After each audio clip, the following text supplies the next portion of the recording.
CFC power house நம்ம Chennai எஃப்சியோட match review பற்றி தான் இன்றைக்கி பார்க்க போகிறோம். ஆல்மோஸ்ட் 8 மாதத்துக்கு அப்புறமா நம்ம சென்னை எஃப்சியோட ஃபஸ்ட்டு மேட்ச் நீங்கள் எல்லோரும் பார்த்துருப்பீங்கன்னு நான் நினைக்கிறேன்.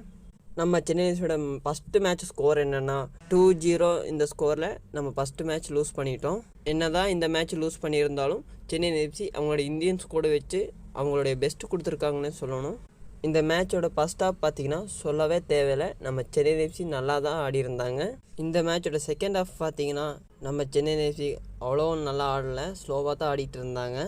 ஏன்னா சப்ஸ்டியூட் கடைசியாக தான் பண்ணாங்க. அது முன்னாடி ஒரு 60 நிமிஷத்துலேயே பண்ணியிருந்தாங்கன்னா இதுவும் கொஞ்சம் நல்லா ஆடிருப்பாங்கன்னு நினைக்கிறேன். அது மட்டும் இல்லாமல் ஃபஸ்ட் ஹாஃப்லேயே ஜிதேஷ்வர் சிங் பார்த்திங்கன்னா ஒரு கோல்டன் சான்ஸ் ஒன்று கிடச்சிது. அது மட்டும் அவர் கோல் அடிச்சிருந்தாருன்னா சென்னை எஃப்சி ஃபேன்ஸ் எல்லாருமே ஹாப்பியாக இருந்திருப்பாங்க. நெக்ஸ்ட்டு பார்த்தீங்கன்னா கில்ஃபோர்ட் மிராண்டாவை பற்றி தான் பேச போகிறோம். நம்ம சென்னை எஃப்சி மேட்ச்சுக்கு முன்னாடி பார்த்தீங்கன்னா ப்ரெஸ் மீட் வச்சுருந்தாங்க. அந்த ப்ரெஸ் மீட்டில் பார்த்தீங்கன்னா நம்ம சென்னை எஃப்சி ஃபாரின் பிளேயரை கழுவி ஊற்றிட்டார்னு சொல்லணும். ஆரையும் அவர் குறிப்பிட்டு சொல்லலை.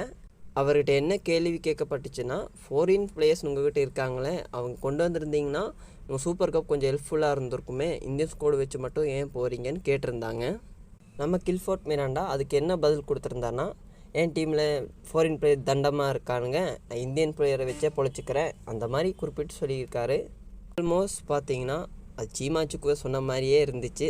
அது என்னை பொறுத்த வரைக்கும் கில்ஃபோர்ட் மிராண்டா கீழே நம்ம சென்னை எஃப்சியோட ஃபஸ்ட்டு மேட்ச் நீங்கள் எல்லோரும் பார்த்துருப்பீங்க எப்படி ஆடி இருக்காங்கன்னு.